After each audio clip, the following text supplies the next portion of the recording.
Page में एक बार फिर से आपका स्वागत है। देश की वित्त मंत्री निर्मला सीतारमण ने बजट पेश कर दिया है और मिडिल क्लास को बड़ी राहत दी है। 12,75,000 रुपए तक की इनकम को टैक्स फ्री करने का बड़ा ऐलान किया गया है।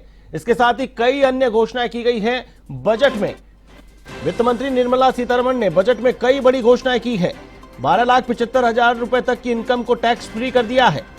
तो वहीं 4 साल का रिटर्न एक साथ फाइल करने का भी ऑप्शन मिल गया है। पेनल्टी जिनको लगती थी उनको अब पेनल्टी माफ हो गई है, या यूं कहें कि 4 साल का एक साथ ITR भरकर जमा कराया जा सकता है।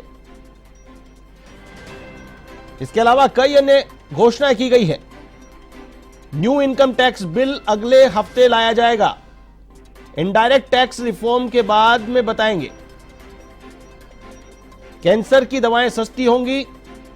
तो वहीं 4 साल का इनकम टैक्स रिटर्न एक साथ फाइल करने का ऑप्शन भी मिल गया है। सरकार ने 7 टैरिफ रेट को हटाने का फैसला लिया है। 8 टैरिफ रेट ही रह जाएंगे। सोशल वेलफेयर सरचार्ज हटाने का प्रस्ताव भी दिया गया है। गंभीर बीमारियों की 36 दवाएं ड्यूटी फ्री कर दी गई हैं। आपको बता दें कि निर्मला सीतारमण ने ऐलान किया कि 36 जीवन रक्षक दवाओं का पूरी तरह से ड्यूटी टैक्स खत्म कर दिया गया है। सभी सरकारी अस्पतालों में कैंसर डे केयर सेंटर बनाए जाएंगे। कैंसर के इलाज की दवाएं सस्ती होंगी। 6 जीवन रक्षक दवाओं पर कस्टम ड्यूटी 5% कर दी जाएगी। तो वहीं सभी सरकारी स्कूलों में ब्रॉडबैंड कनेक्टिविटी के लिए भी बजट में प्रावधान किया गया है। वित्त मंत्री ने कहा कि डिजिटल शिक्षण संसाधनों तक बेहतर पहुंच सुनिश्चित करने के लिए सभी सरकारी माध्यमिक विद्यालयों और प्राथमिक स्वास्थ्य केंद्रों को ब्रॉडबैंड कनेक्टिविटी प्रदान की जाएगी। तो वहीं देश में खिलौनों के लिए एक बड़ा हब बनाने की तैयारी की जा रही है। वित्त मंत्री ने बताया कि इंश्योरेंस सेक्टर के लिए FDI में 74% से बढ़ाकर 100% कर दिया जाएगा। यह सुविधा उन कंपनियों के लिए होगी जो पूरा प्रीमियम इंडिया में इन्वेस्ट करेगी। तो वहीं देश में खिलौनों के लिए एक बड़ा केंद्र बनाने के लिए नेशनल एक्शन प्लान बनाया जाएगा। साथ ही साथ आपको बताते चले, न्यू इनकम टैक्स बिल अगले हफ्ते लाने का ऐलान किया गया है। वित्त मंत्री ने बताया कि निर्यात के क्षेत्र में हम योजना शुरू करेंगे। MSME को विदेशों में टैरिफ में सहायता मिलेगी। इंश्योरेंस के सेक्टर में FDI की सीमा बढ़ा दी गई है। Post payment, bank payment service, ग्रामीण योजनाओं में भी बढ़ाई जाएगी। बजट में ऐलान किया गया है 50 पर्यटन स्थलों को डेवलप किया जाएगा। आपको बता दें कि वित्त मंत्री ने बजट भाषण के दौरान 50 पर्यटन स्थलों को राज्यों की भागीदारी से डेवलप करने की बात कही है। रोजगार प्रेरित विकास के लिए आतिथ्य प्रबंधन संस्थाओं के लिए कौशल विकास कार्यक्रम आयोजित होंगे। होम स्टे के लिए मुद्रा ऋण, यात्रा और संपर्क में सुधार करना, वीजा शुल्क में छूट के साथ ई-वीजा को और बढ़ावा दिया जाएगा। चिकित्सा, पर्यटन और स्वास्थ्य लाभ को बढ़ावा दिया जाएगा। अनुसंधान, विकास और इनोवेशन के लिए 20,000 करोड़ का बजट रखा गया है। उड़ान के क्षेत्र में भी घोषणा की गई है। उड़ान की क्षेत्रीय कनेक्टिविटी बढ़ाई गई है। 88 एयरपोर्ट जोड़े गए हैं। वित्त मंत्री ने बताया कि उड़ान क्षेत्रीय कनेक्टिविटी के तहत 1.5 करोड़ लोगों को प्लेन में यात्रा का सपना पूरा किया। 88 एयरपोर्ट जोड़े गए हैं। स्कीम को संशोधित किया जाएगा। 120 नए गंतव्यों तक क्षेत्रीय कनेक्टिविटी बढ़ाई जाएगी। 1000 करोड़ लोगों को हवाई जहाज से यात्रा करने का मौका मिल सकेगा। तो वहीं बिहार में 3 ग्रीनफील्ड एयरपोर्ट की घोषणा की गई है।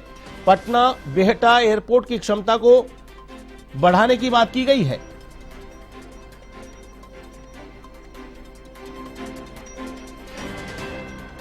वहीं मेडिकल कॉलेजों में अगले 5 साल में 75,000 सीटें जोड़ने का ऐलान किया गया है।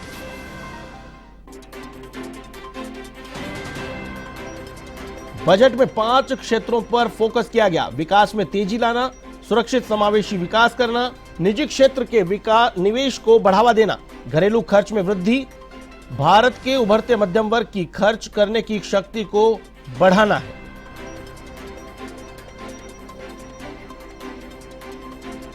बजट 2025 में कई घोषणाएं की गई हैं। सबसे बड़ी घोषणा जिसे कहा जा सकता है मध्यम वर्गीय लोगों के लिए 12,75,000 रुपए तक की इनकम को टैक्स फ्री कर दिया गया है। नई रिजीम चुनने में फायदा होगा। 4 साल तक का रिटर्न एक साथ फाइल करने का ऑप्शन भी दिया गया है।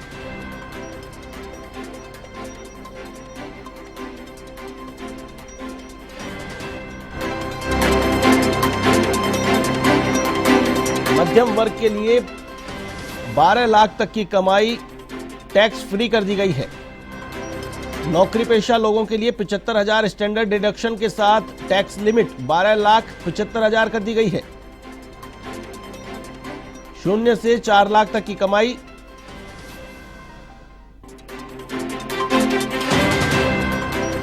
जिस पर 0 रखा गया टैक्स। 8 से 12 लाख पर 10%, 12 से 16 लाख पर 15%, 16 से 20 लाख पर 20%, 24 लाख से ऊपर 30%। तो वहीं नई रिजीम में टैक्स पेयर्स को बड़ा फायदा होगा। बुजुर्गों के लिए टैक्स छूट डबल कर दी गई है। टीडीएस की सीमा 10 लाख रुपए की गई है। 4 साल तक अपडेट आईटीआर भर सकेंगे। किराया आमदनी पर टीडीएस छूट 6 लाख रुपए की गई है। मोबाइल फोन और ई कारें सस्ती होंगी। बड़ी खबर, ईवी और मोबाइल की लिथियम आयन बैटरी सस्ती होगी। एलईडी टीवी सस्ते होंगे। कस्टम ड्यूटी घटाकर 2.5% की गई है। देश में अगले हफ्ते नया टैक्स बिल लाया जाएगा। इनकम टैक्स बिल अगले हफ्ते। 1 लाख करोड़ रुपए का अर्बन चैलेंज फंड बनेगा। शहरी क्षेत्र में गरीबों की आय बढ़ाने की योजना लाई जाएगी। 1 लाख अधूरे घर पूरे होंगे। 2025 में 40,000 नए मकान हैंडओवर करने का लक्ष्य रखा गया है।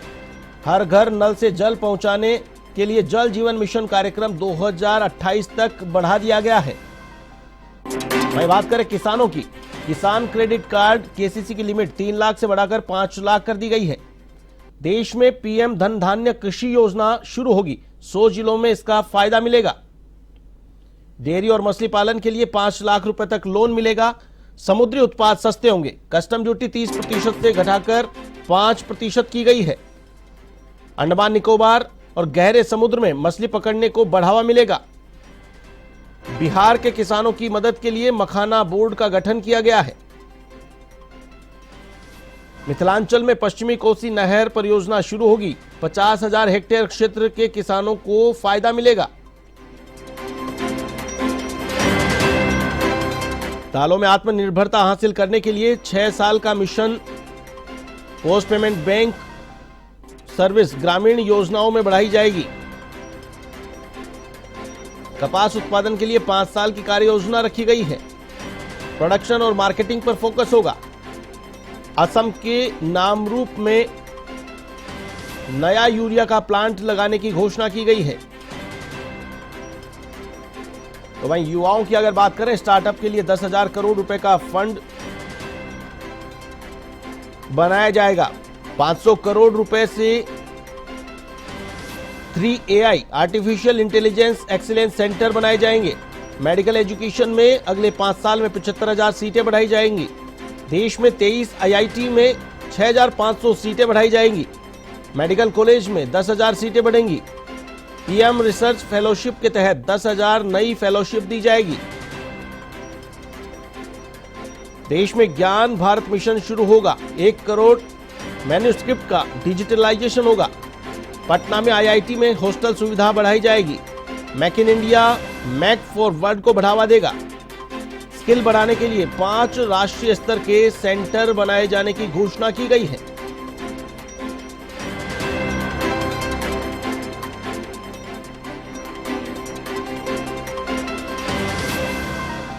तो वहीं नौकरी पेशाओं की अगर बात करें तो देश में अगले हफ्ते नया इनकम टैक्स बिल लाया जाएगा। 1 करोड़ गिग वर्कर्स को सामाजिक सुरक्षा योजना मिलेगी। गिग वर्कर्स का ई श्रम पोर्टल पर रजिस्ट्रेशन किया जाएगा।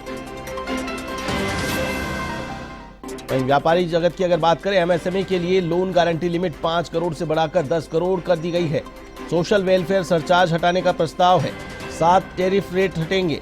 अब देश में 8 टैरिफ रेट ही रह जाएंगे। ग्लोबल कैपेबिलिटी सेंटर टियर 2 शहरों में बनाए जाएंगे। देश को खिलौना उत्पाद का ग्लोबल हब बनाने राष्ट्रीय योजना बनाई जाएगी। नई लेदर स्कीम से 22 लाख लोगों को रोजगार देने की योजना है। बिहार में national institute of food technology बनाया जाएगा।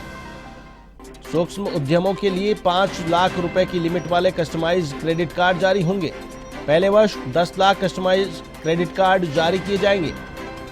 शहरी स्ट्रीट वेंडर्स के लिए पीएम स्वनिधि स्कीम की लोन लिमिट बढ़ाकर 30,000 कर दी गई है।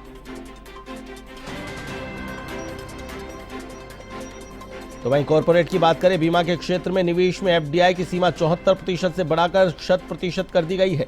इंटरनेशनल ट्रेड के लिए भारत ट्रेड नेट की स्थापना होगी। 50 नए पर्यटन स्थल विकसित किए जाएंगे। 100 नए शहर उड़ान योजना से जोड़े जाएंगे। पहाड़ी इलाकों में नए छोटे एयरपोर्ट बनाए जाएंगे। मेडिकल टूरिज्म को बढ़ावा दिया जाएगा। वीजा नियमों में रियायत दी जाएगी। बिहार में नए ग्रीनफील्ड एयरपोर्ट बनाए जाएंगे। न्यूक्लियर एनर्जी R&D के लिए 20,000 करोड़ रुपए का फंड अलॉट किया गया है। राज्यों में खनन सूचकांक की स्थापना होगी। वहीं महिला वर्ग की अगर बात करें, SC/ST की MSME महिला उद्यमियों के लिए विशेष लोन का प्रावधान किया गया है। पहली बार उद्यमी बनने वाली महिलाओं को 2 करोड़ का टर्म लोन मिलेगा। बुजुर्गों की बात करें, सीनियर सिटीजन्स के लिए टैक्स में छूट 2 गुनी कर दी गई है। 50,000 से बढ़ाकर 1 लाख कर दी गई है। 36 जीवन रक्षक दवाओं को पूरी तरह टैक्स फ्री किया गया है। देश में 200 डे केयर कैंसर सेंटर बनाए जाएंगे। मेडिकल उपकरण और कैंसर की दवाएं सस्ती होंगी। 6 जीवन रक्षक दवाओं पर कस्टम ड्यूटी 5% घटाई है। 13 मरीज सहायता केंद्र बेसिक कस्टम ड्यूटी से बाहर होंगे। ये तमाम घोषणाएं बजट भाषण में देखने को मिली है।